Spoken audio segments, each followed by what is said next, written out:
thinking about. It now kept the sleep away. I stayed awake until 7, when the light finally started to bleed through the curtains.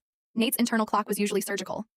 He was a man of routines: gym, shower, black coffee, office.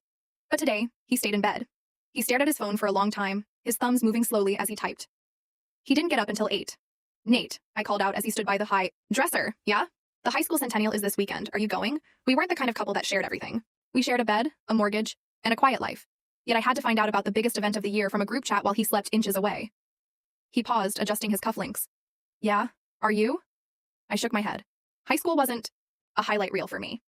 For most people, it was a place to visit old haunts and mentors. For me, it was a museum of humiliations. He didn't push. He probably didn't want me there anyway. I glanced at my own phone. The group chat was at 100+ notifications. Camille had finally emerged from the shadows. "Just woke up. Can't wait to see everyone next week." The replies were instantaneous. "The queen has returned. Did you see all the stuff we were saying last night? I thought you'd muted us. I feel like a fan caught stalking a celebrity." Camille sent a playful winking emoji. "It's fine. I found it interesting." That word felt like a weight in my gut. Interesting. So, is Nate actually coming? He's always flying. Off to Tokyo or London. Does he even remember us mere mortals? I can't believe the guy who used to set off illegal fireworks for Camille is now a boring CEO.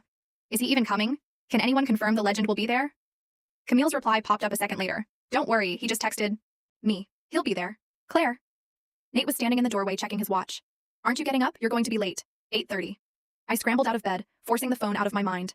I had a 9 o'clock appointment to play chess with Mr. Jackson at the retirement villa. I'm a stickler for time. I hate being late. It's a habit born from a lifetime of trying to be invisible, except for that one time in junior year. A massive pile-up on the highway had stalled the bus. I jumped out and ran the last half mile, gasping for air as I reached the school gates. I had 1 minute left before the bell. Nate was there too.